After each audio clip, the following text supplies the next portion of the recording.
So, I am wondering, when you were their age and you were a young student, how was it different in the way that students reacted and interacted with their professor? Oh, dramatically different. The professor was an untouchable. He was saying what was the truth, and the others had to listen and to repeat what was the truth.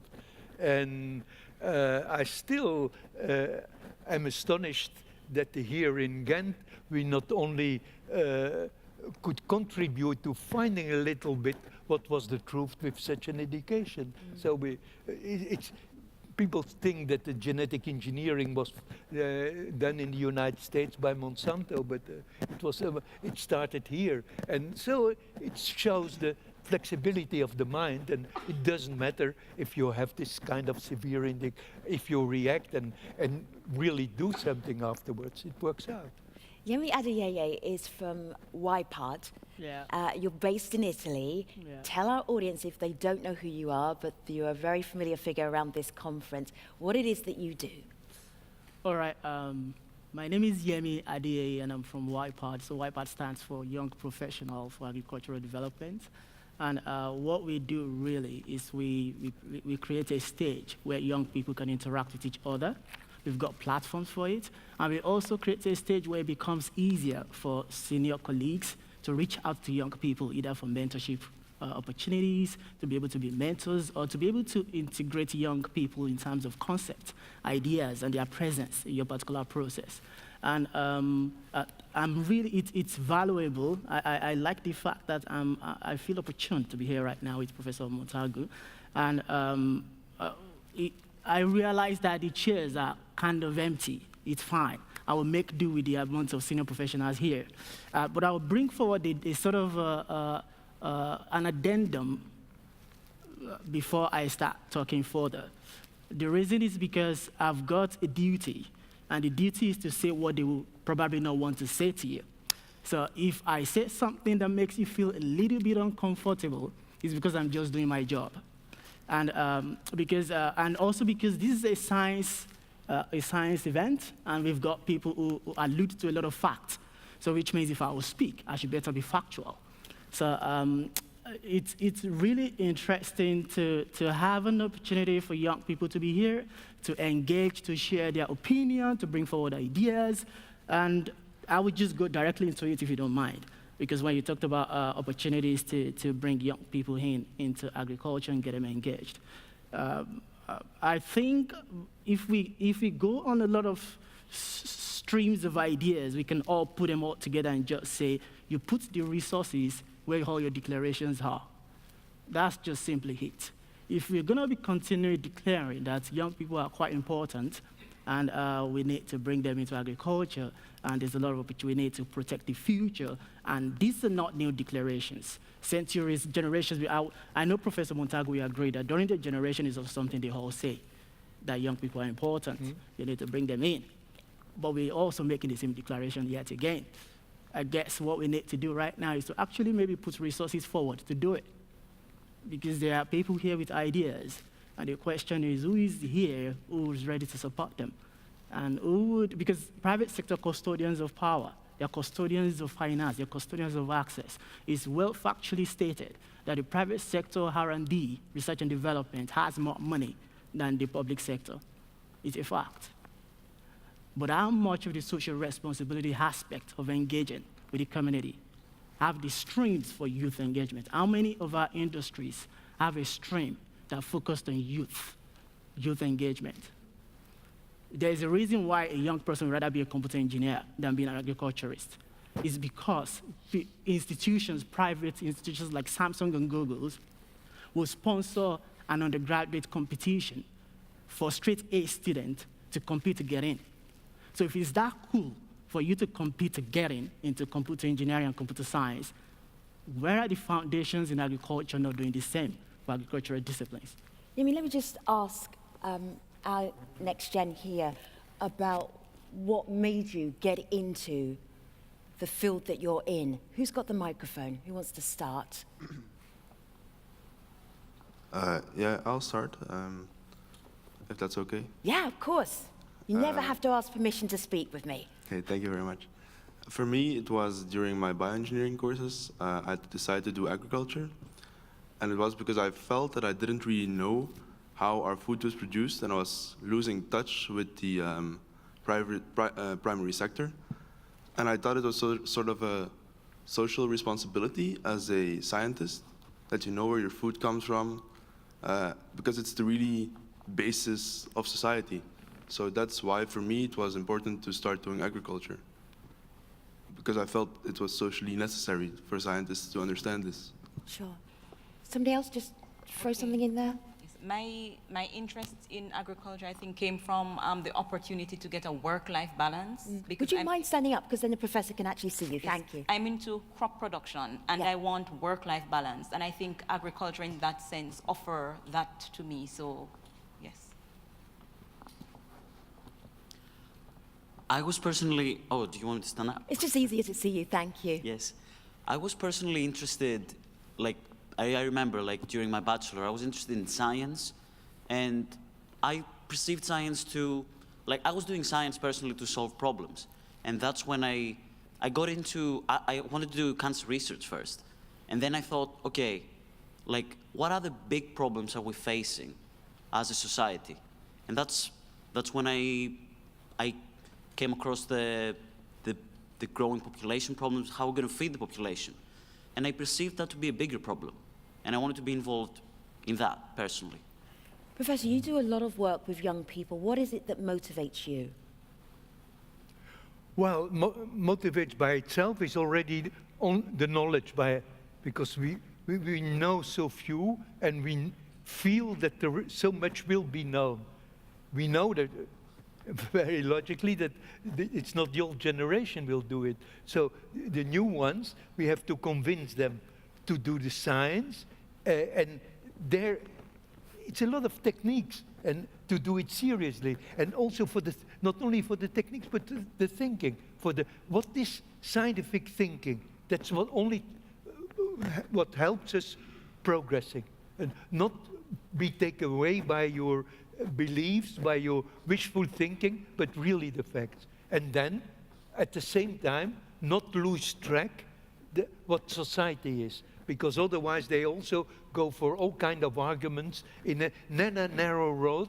Nobody knows where the roads are going anyway, but once you are there, so talking with metaphors is sometimes easier than for making the thoughts. What do you want to ask them? That they are challenging, that they don't forget that the scientific method is the good method, to go slowly, and the time is over with all the data that are there, that there are superheroes who can do it. So you have to work with each other. So many thoughts of other people are extremely important, and they even cannot, by artificial intelligence, brought together. Maybe there will be some help along the line. It will be necessary, otherwise there is so much data that are available.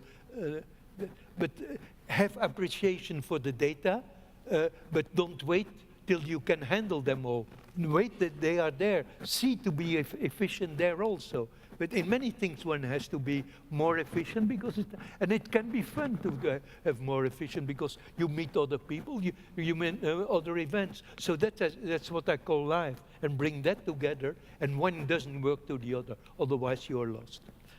Professor Montangu, if you don't mind me asking, that's for young people to get engaged in research, right? Yep. And to foreground that engagement in research, people have to be passionate about the research subject in itself, right? Yeah, but the start emotion is so different. Later on, when we know more about what the intelligence is, what emotions are, what feelings are, what beliefs are, we can sort that. But everybody starts from another way, so it doesn't matter. The only thing that we know and that helps us out and can help us out is the scientific reasoning, and they all have to. Simple logic. Everybody uses it in daily life, otherwise you cannot survive with all, not only with the gadgets, but all the challenges one has. In evolution it was there. So that's the basics. And out of that, you will find the passion. If you just have the courage to questioning. I think questioning is not only because there is a question. It's so important to, at the end of the day, that to ask to children, what did you learn today? No, you ask them, what questions were you asking today? Then you are on the good track. Okay. It's not solved. It's only the beginning, but it's the beginning of the track. Okay, so basically an understanding that something is necessary Yeah. could foreground passion. And then because you're passionate, because you have that understanding, then you Yeah. get involved. Yeah, but, Right. but people emotionally will have passion for subjects they see, for other people, and so on. That's also passion, but bring it a bit closer to science, and then they will find their way. See, what I'm hearing is that Yemi wants there to be passion, and the professor is like, we're doing science here. Well, yeah. There's no room for No, because passion in Otherwise, you science. don't find the solution. But Exactly. Don't get all that's the emotional drama, that's the about it. drama. People think humanities and science are two different worlds, and they cannot talk together. We can only survive if we can make them talk together and go away from this cleavage. That's so easy to think that they're two different worlds. Yemi, hold tight for a minute, because I want to go back to our brain trust back here. It sounds like this is an issue, that who you are, there aren't enough of you coming into the profession, into the industry. Yes, go ahead, get the microphone from one of your colleagues. There you go. Thanks. All right. See, now we're throwing it properly. What I also believe is that there is quite a lack of confidence in the youth. It feels like we're sort of powerless in the face of all the adversity, and where the opportunities might not be there, and it's such a challenge, and environment is going down the drain. So how do you convince young people that they can make a difference in the face of all this political mess and all the negative news we're getting? Who is that question for? For anybody who has the answer, I guess. Ooh, anyone who has the answer. That's pretty much Nobody the world. has. Hello, world. Then Okay. you will have silence, and you Yeah. will become zen, Right. and then No, but nothing your will thought, happen. Professor, would And be unfortunately, The answer might actually be out here too, so don't be shy if you have the answer for that. No.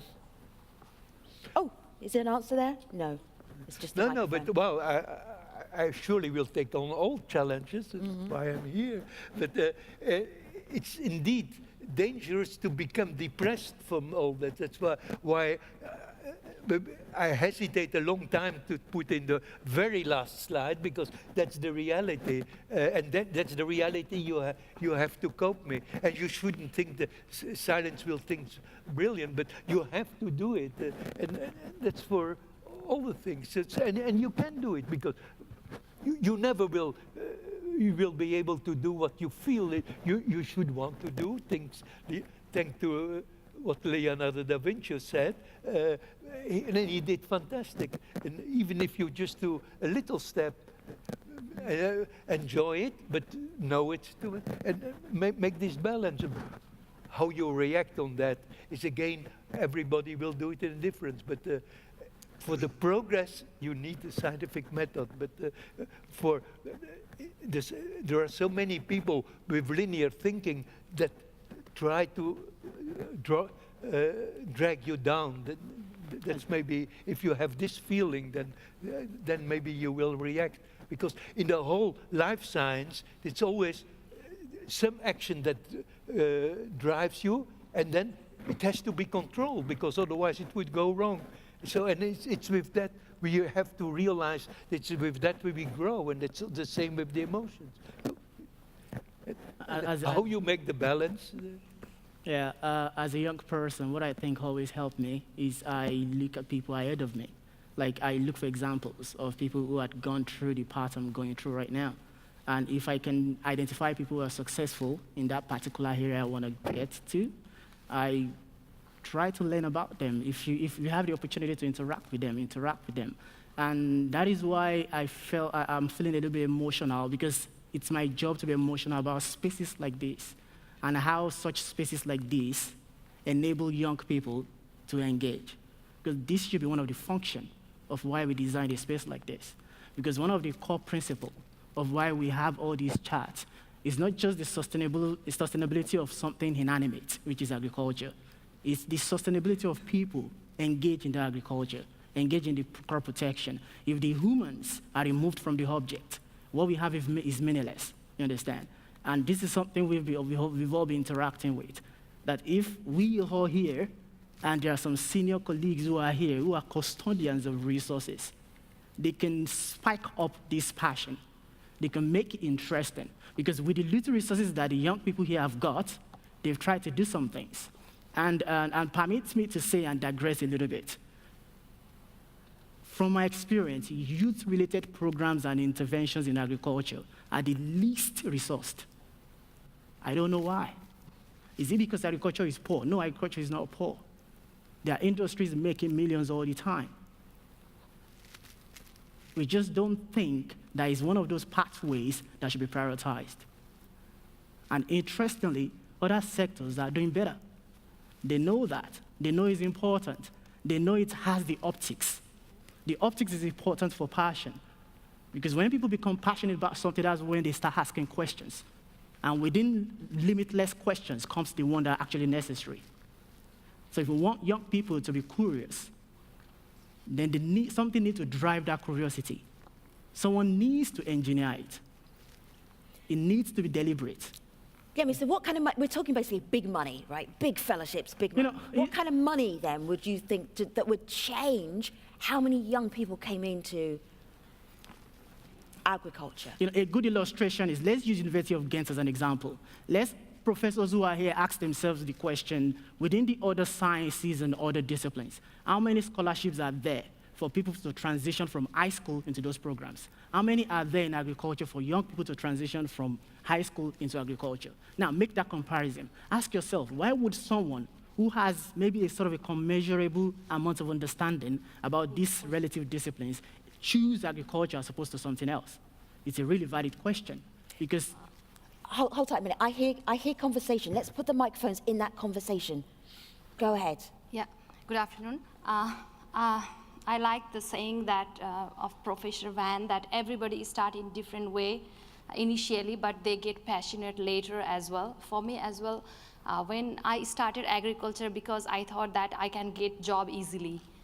Initially, but later when I was into agriculture and I was passionate about it. So I think a passion come in different stage. It's not only young stage, at later also it can come.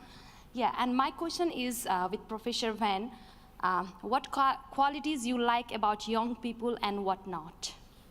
Thank you. Well, the qualities I don't like is if people immediately think that they have all the answers and that they know, and that they will tell the others how to do it, and then we are in a wrong track. So listen to arguments of everybody and know that it's impossible that one person without phraseology, with what we have done, if you want rational arguments, but that's I want to stick to, that we use that for guiding, and that we need the opinion of so many people, and then try to temporarily fight to solve the little steps, problems by the moment, have the money for doing that, and if you do that, then to go to other, but already see some planning, so you can dream. It's nice, otherwise artists save our life when we have too many problems. So keep that also in mind. And then the quality that you like about young people? Well, action. Not to give up if you are tired. And people go to the extremes in sport. You should go to the extremes in thinking and link it to the actions and see, but keep well aware that we are in a society it's always the problem of the individual and the group. have a feeling for this balance. And if somebody doesn't have the feeling, he thinks that because he's faster in thinking and some better in thinking, that he would be a superhero. It's not sufficient. And try to find that. Yes, hello. Hi, good morning. When I think about young people entering the agriculture industry, and this is an example from South Africa, we actually have quite good and solid programs for research. As you mentioned, there's a lot of money in agriculture, so there's a lot of money spent on research, and most of that is done by young people, either through a supervisor who has contact. So we do have the advantage of having a lot of money to spend on research and getting young people in. I think a problem is the next leg. So you're educated, you have a qualification, you have some experience. Now transitioning into industry is a bit of a shortcoming. So a lot of the larger multinationals do have scholarship programs or internship programs, which would be the next step. But doing that, going through an internship and then growing with a business, that's the business's interest. The problem is a lot of young people now are in a phase where it's very easy to hop from one business to the next. And that investment that a company makes in an internship in that individual, they want to see that pay off. So I think there's a little bit of a problem, especially with millennials and younger generations, of being too flexible, going too fast from one to the next. So if you are really interested in agriculture, try to give a business some sense of security. I don't want to call it loyalty, because loyalty goes both ways, but the sense of security that you will stay with a business for a longer time. And as you stay with a business for a longer time, remember, you're also gaining more experience, which you can take to the next, which will make you more valuable. So I think that is a bit of well, at least that's the experience we're having in South Africa. That is a little bit of a problem. The fact that you invest in an individual and tomorrow they're gone. Respond. Or is that a response? Does somebody want to pick up on that? Can I? Yeah, Up yeah, here? please. I guess I'm not South African, I'm Australian. But to speak to the Australian experience, why in the world would I give a company that if they're only offering me a 2-year contract? At the end of the day, the workforce is not permanent positions anymore. I mean, when I look at the job market, when I talk to even my supervisors who are, in their middle age about the job market, a 5-year contract's gold. Nobody offers anything like that anymore, let alone a permanent part-time. So it's all well and good to talk about, yeah, the business has to get back, what they're investing in you. And I'm inclined to agree, but I don't really have a choice but to be flexible and jump around, because it's the only way I'm going to get ahead.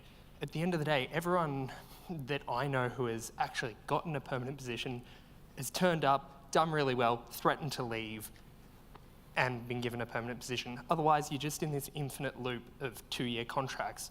So I guess where's the solution to that? Where do you find that balance of me giving back to the company, but the company also giving back to me? I know you're dying to talk. You've all got microphones. Go ahead. Pass them around. I just wanted to add to this by asking Yemi a question. Like you talked about industries not funding youth schemes. Am I correct? Yeah. Okay, because to me, what you described, it also sounds like it also sounded like a national program to me. So, do you think the government has any responsibility in that? I know Germany has done some attempts to streamline sort of talent into certain directions and give people opportunities, where other countries like Greece haven't done so. Yeah. And I'm here today, well, because of that. Yeah, thank you for that question. That's a very good one. The thing is, I tailor my message to my audience. Right here, we have private sector, and we have researchers from industries. Just 2 weeks ago, I was in Ethiopia, Addis Ababa, and we've got African Union, Parliament, and so on, and public institutions, GIZ, and so on in the audience talking about issues around youth engagement in agriculture, especially in Africa. And of course, there are, I agree with you that there are different responsibilities for different stakeholders, and some of those responsibilities also align in multiple situations. The public sector should not be left alone to do the job. The public sector has a responsibility to finance all these opportunities and to support and capacity and so on. The IGOs, intergovernmental, have their responsibilities. The civil organizations have their responsibility, like me, making sure I advocate. And all these actors have responsibilities. And every one of them should support as much as they can within the capacity they've got. And so, yes, the government really needs to continue to do that job too, because they, even more importantly, is to create the policy environment where all these different investments can thrive, and where private sector could see a means of getting in and also engaging. And I was having a conversation with someone yesterday, I can't remember who exactly, what I was saying, that the public sector within each other have been talking a lot more about how can private sector be enabled, sort of, how can the environment become more conducive for private sector to engage. So which means within the public domain, with the policy people are having that conversation, that there are also issues around creating an enabling environment for private sector to thrive in the investment community. So. Yellow Mike, can you stand up for me, please? Only because, Yellow, you're turning around. You've got a yellow box and it's got a microphone in it. Stand up. Fantastic. I want you to be looking around the room because there are more questions in the room than I even imagined, and there's a blue one there. Okay, great. Just keep looking around the room so you're looking so that we're not missing anyone, because this is the last chance for the next 4 years to have this conversation in this space. All right, let's do it. Well, me personally, I got involved in agriculture because no one wanted to do it for my friends. And later, I became really passionate about it. And their opinion is like, it's not a cool thing to do in your life. They are more for economy, I don't know, law and something like that. So I think what we need to do, with social media and things, we need to make agriculture more cool profession. And I think with that, we will make them more, I think we'll get them more innovate in agriculture. That's all. So it's so easy to say, let's make it cool. Yeah. What is that? Is that playing Pharrell music on your video? What is it? I mean, that is cool. No, I love that. But what agriculture is it? What is it that you saw that your friends didn't see? Well, for me, growing crops is cool. You have a lot of things to do. I mean, you are your own boss in agriculture. You don't have. I don't know. It's just cool to me. Mm-hmm. Yeah. And we need to make it for others. Well, I want only to say, work with the comparisons I try to make. In medicine, so many young people want to say it's cool to be to help the world with health. Agriculture is the same. It's so close. It's the same molecular biology. It's the same living creatures. So look what the people in the medical field do, and maybe you feel some progress. Hello. Hello. I actually spent half of my childhood in a countryside, in really rural area in China. But actually, I have seen the change over time. But still, the reality is, most of the smallholder farmers, their responsibility or their life goal is to have their children get educated and living in cities, and running far away from agriculture or farming related.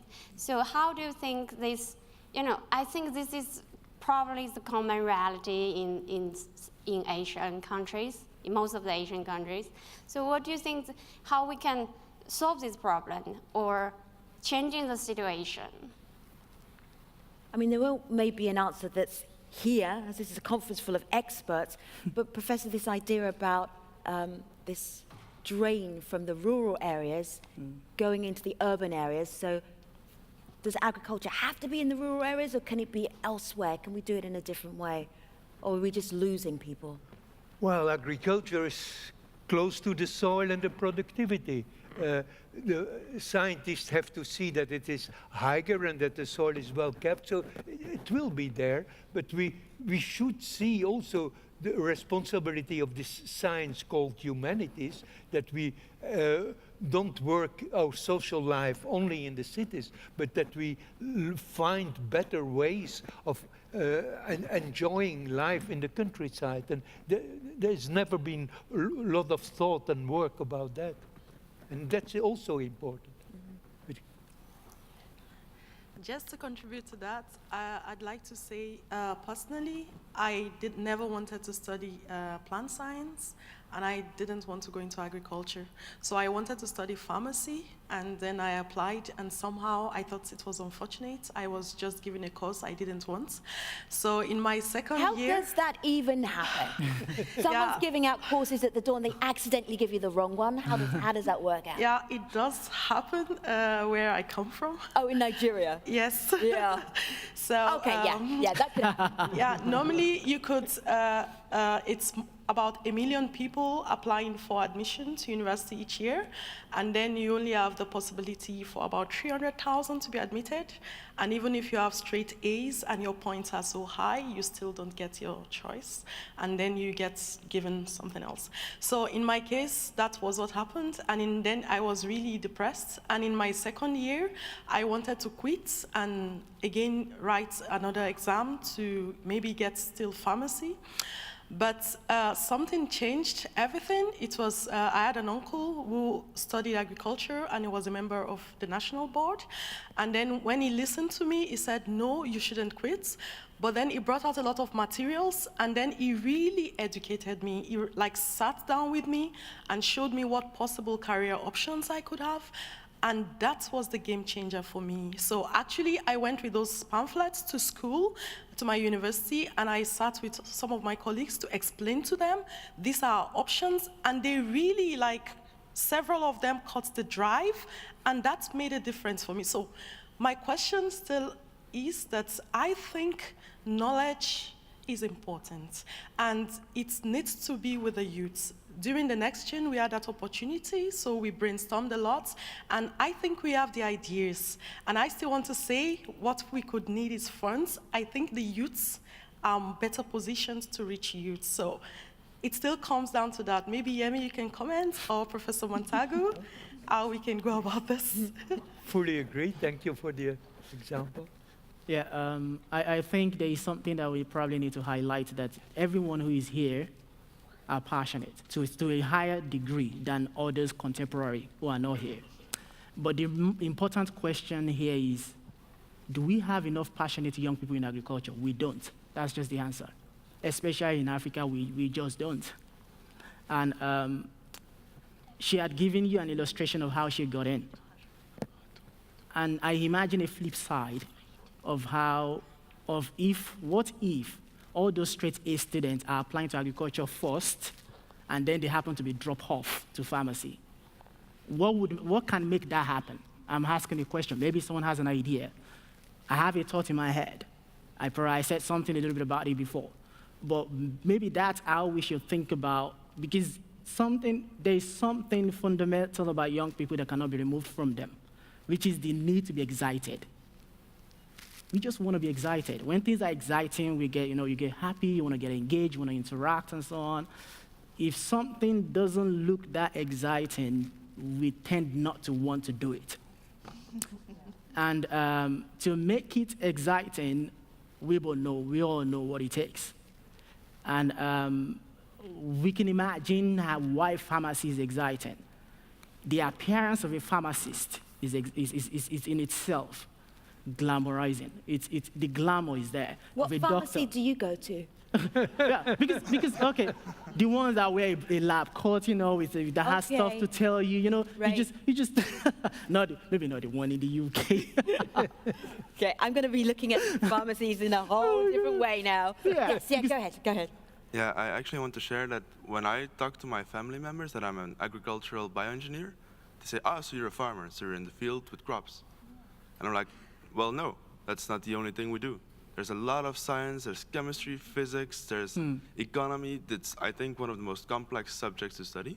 But people don't know, even here in Belgium. I mean, just think you're digging out potatoes in a field, which is not what agricultural scientists do. So there's a lack of understanding what the career paths are within agricultural science. It's not just spreading manure, it's so many different complex things. You've got high-tech things like drones, you've got satellites, you've got chemistry, you've got everything, biology, but like nobody realizes. So I don't get why. Yellow Mike, can you just come down a couple of rows? There's some University of Ghent students just here. Just there on your right-hand side. Would you just pass the mic along to them? I don't mind which one of you actually responds, but what was it that got you into the University of Ghent, other than being brilliant, obviously, but were people all wondering about how do we get more people into the University of Ghent to study these particular fields? What did they do for you that brought you here? Well, University of Ghent, if I have to talk about my own story, it was more like I wanted to do something specific, and I actually applied for the program in different universities, and I got University of Ghent like an option, and that's how I got into University of Ghent. But there was one important thing. In the agricultural sector, I was very interested into genetic modifications, in plants specifically, and Ghent University was quite known in that. So for me, it was a good choice at the moment. So I can only talk about my story, but I guess everybody has a story in this room. What do you make of this? It feels like there's this sense of either urgency or panic that there aren't enough people like you. You can pass along the microphone to your colleague. There you go. What do you make of this? Is it something that's actually, you feel this too, or is it something that we're projecting forward and maybe we're not going to have a shortage of young people yet, but we can see it coming? Or is it something else? It doesn't have to be a binary. Actually, we are kind of trying to tackle the problem of like fewer and fewer students every year at our faculty as well. And like Simon told everyone, it's really in the name. Like if you say, like I do agricultural bioscience engineering, the first thing they ask you is like, are you a farmer? Do you go on the land? Or like I told my colleagues the example when I go on a trip with my friends, like every plant or flower or insect, they ask you like, how is the name? Like, how is it called? And they think you know everything about every animal or every plant, but it goes like way deeper than that. Like true, we have the physics, the chemistry, and everyone has like their own imagination on how the agricultural science is, but they don't really know how it goes. Like I always have to explain, like, yeah, we do have chemistry, we do have physics, and it's really difficult to explain to a broad public how it really goes. I would like to pick in that it's even difficult to explain to fellow bioscience engineers, like within our faculty. A lot of our friends are like mocking us like, oh, you're the farmers, you don't know about chemistry, you don't know about physics. It's real, even within Ghent University Bioscience Engineering. All right, so stand up and give us the elevator pitch for why your field is so sexy. Well, I think it's easy. I've already done it. We've got every bit of science, but we also have the social part, we also have the economic part. We've got the biggest challenges, environmental, and economical and social, so I don't get why people are not into this. It's the most challenging field. Yes. This is a question to you and to everyone, of course. Do you think maybe, like, some people are taking food for granted? They just go to the supermarket, there is food, and that's it. Whereas they see their family dying of illnesses, and they relate to that. But when it comes to food, you just go to the supermarket, you buy whatever you want. I don't know. You can agree or disagree with me, and that's how I see it. You definitely have a point. People sort of, undermine the fact that access is easier in many parts of the world. But then another question that could stand side by side with your question is, what about in Africa? Why are young people not really want to do agriculture? They understand what it means to not have too much.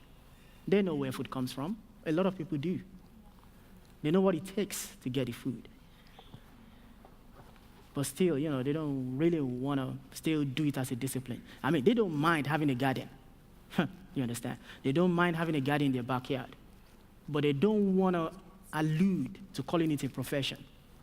And, that optics is something we need to talk about.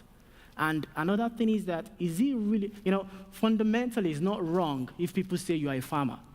Maybe the question is, why does farmer sound so bad? Why does being called a farmer sound so bad?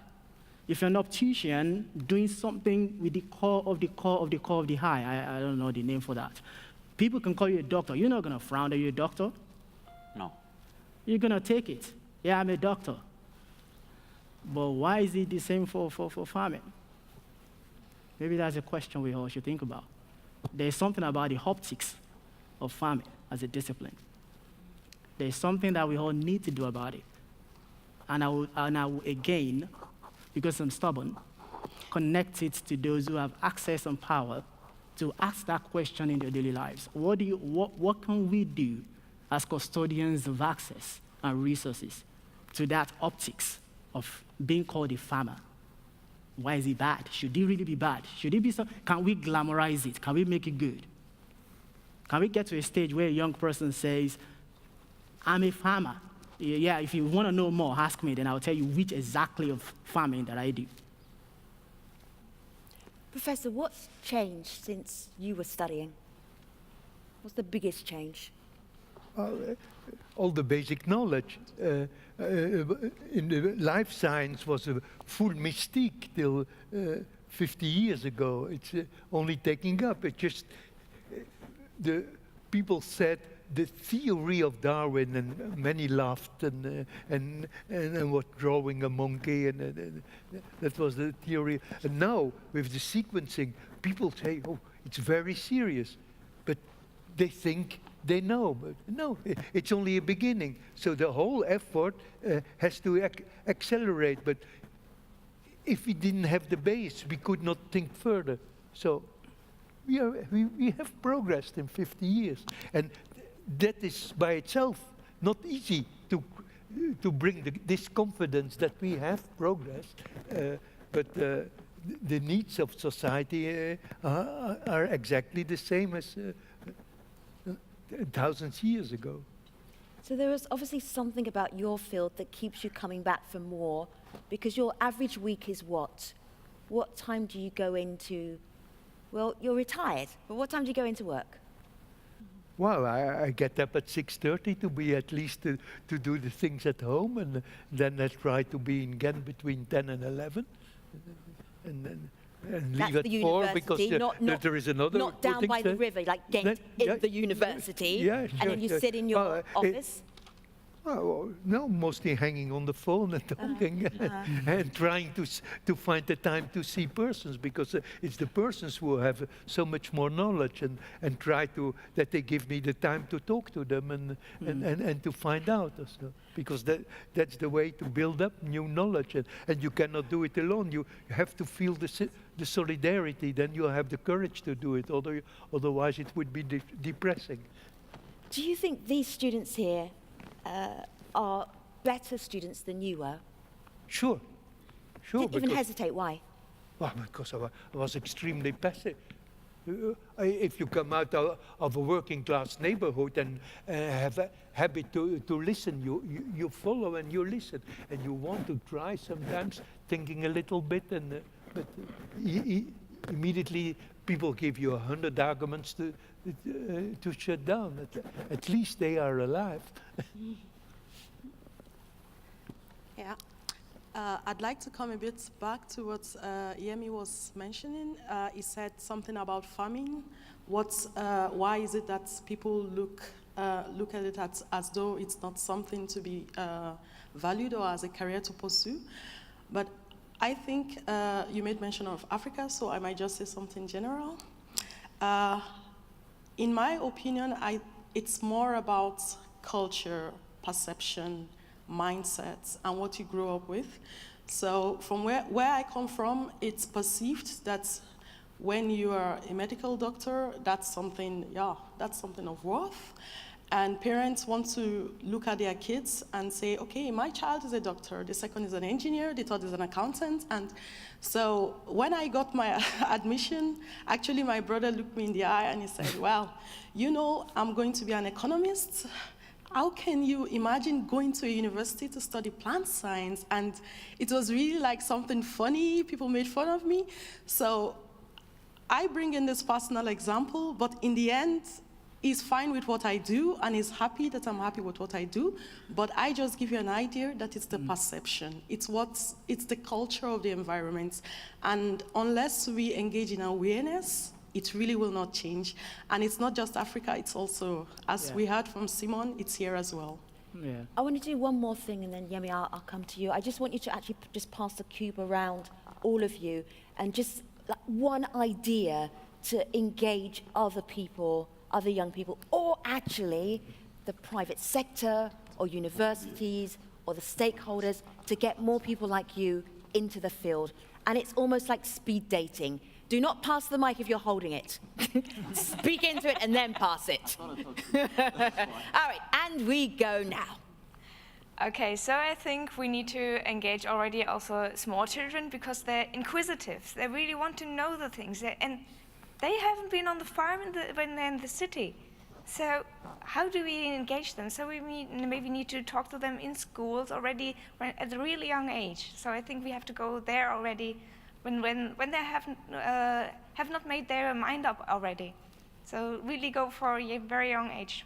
Excellent. No one escapes the mic. Don't let anybody else escape. Pass it on. I was about to say the same thing. Share your own experiences, the experience that we have with people that are about to make their choice.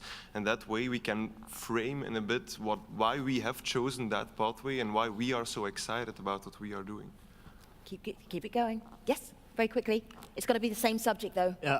I'm from Nepal. Hello, everybody. And I belong to South Asian countries, and actually, we people there, we do not want to do agriculture. Actually, we do want to do agri-commerce. Now, people are thinking of making money from the agriculture. But what I fear in my nation is that there are examples of farmers committing suicide because they are not being able to pay the money to the bank they took to do the agriculture. So, yeah. Keep it going. I see the yellow mic at the back, but we are going to bow to the youth for a moment. Keep going. Yeah, keep going. Yes, I think when the children are younger, you have to implement them in agronomy. Because when I was young, when I was 13, I was the only one who came from a farm. And actually, I was the only one. Most of the time I was alone because I couldn't speak with other people about my passion. They thought it's boring, we are better because we're going to be a doctor, we're going to be important to people. They thought it was some kind of a basic being farmer. It's not very special. That was their thought. That's why I think we have to change their mind about farming when they're younger, when they start to make their interest. All right, keep going. So I'm from the Philippines, so in our country, we have most agricultural lands, and I think the perception, because in the elementary days we have no activities like planting and agricultural activities. So I think agriculture must be incorporated in the early minds of the students. So that's all. Okay. So hello, my name is Laszlo, and I'm from Hungary. So yes, Hungary also it's a really fertile lands there. So agribusiness is really good, but younger people are not so interested in it. So there is a lot of family business going on, and they pass it to their children, I think, because I went to an agricultural university because of my dad was also working in agriculture, so he needs reinforcement or some kind So of. the ideas are, because I was hoping to get like 10 ideas. How do you get more young people? Yeah, I know. Yeah. But I don't know, it's not so widespread among the younger people. We should encourage them and show people who works in their fields as an expert and what is the benefit of their careers and their works, and why is it interesting, for example, working in a lab as a researcher or working in a field as an engineer? Why is it good to organize people to work? So I think we need to show it to them. Very good. That is not a bad job. So many ideas. Thank you. I think agriculture or research is not so interesting because of the income what we make. The person who became an IT engineer with me now earns like 5 times the money that I earn doing research. So when you have to encourage people to get into this field, we have to make this field equal to other fields. Doctors earn more, IT engineers earn more. They come in a BMW and I come in a Mathis. That's the difference. So with this, I don't think we can encourage more young people to come into research. For me, I think parents, adults have a role to play. They know the different professions, or they can research and encourage their children in that field, because they are mostly the ones who are discouraging to say, go into this or that field, and discouraging some fields. So adults play a role in encouraging their children to seek different careers as well. Yeah, I think there should be more implementation in elementary schools, where the young children don't even know where their food comes from. If you ask them, it all comes from the store. So I think when there's more explanations, when there's more teaching at young ages, they will get a better understanding and they will take it home, and it will get more. A lot of people saying about school and education. Is that everybody? Does everybody have their say? Okay. Yeah. For me, it is be a role model that these young people would actually say, I want to be like him or her someday. So I think that's a very big influence, regardless of passion. So, that's your job, is now you are the role models. Yeah, for right. me, that's it. Okay. I'm speaking, of course, from a Western perspective, but I think we have to accept most young people are not in any way involved in farming. They are not engaged with it.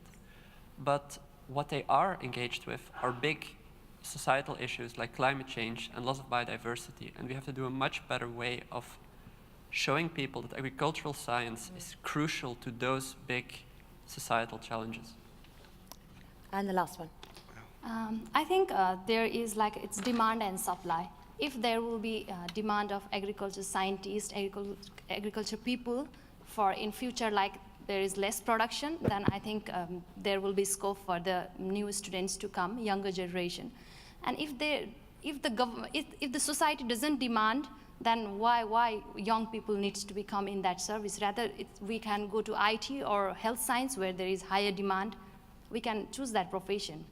Yeah, it's my thought. Thank you. I have to wrap up now because this conversation could go on for a long time, but we're going to wrap it up. Yellow Mike, did you have one sentence you wanted to say? Yes, my name is Stella. I'm from Kenya. I'm a professional in agriculture, but I'm also a farmer. And how I learned my farming is from my mother, who was a full-time farmer. So we owe it to the younger generation that as long as we put food on our table, we need to explain to them where that food comes from. And at a younger age, children get hooked to a profession. I have personally taken my 7-year-old son to the trials that I was working on in the Wema fields, and up to today, he's now 11, he tells me stories about that farm. So we owe it as an older generation to the younger generation to tell them where the food they're eating is coming from. Don't allow this conversation to end. Be practical about this conversation. I wish you every success with your futures. Thank you so much. I also, for Yemi, I know you've got a call to action. It's a very short call to action. You're going to say it in one sentence. Go ahead. Okay, in one sentence, perceptions need to change from what every one of them had said. Mm-hmm. There is a need to get a vehicle for that perception to change. If it's easier to change perception, it would have been done already. We need to resource the mechanism for that perception to change. it won't just change. And we won't just declare it into changing. Professor, every time you speak, everybody leans forward to have a listen. You have the last line on this discussion. Go Well, ahead. I think it's the highest urgency I see that is that scientists at least talk to everybody who was involved in one or other part of agriculture. Then they should understand what really society is, because they are completely out of it. And at that moment, they could bring confidence to people who do agriculture that the science is only a little step. It's not a science by itself. It's the real world. And the real world of agriculture is the same as the real world of medicine and the real world of environmental studies. I'm going to give you all chocolate. I don't have the box, but we'll find it somewhere. Professor, thank you so much. Yemi, thank you so much. very much. I think this last conversation was the most important one I got to moderate through the whole of this conference. My job is now done. I am handing over to Peter, who's the co-chair, who will bring this baby home. Good afternoon, everybody. It's been such a great pleasure. Thank you for having me. Thank you.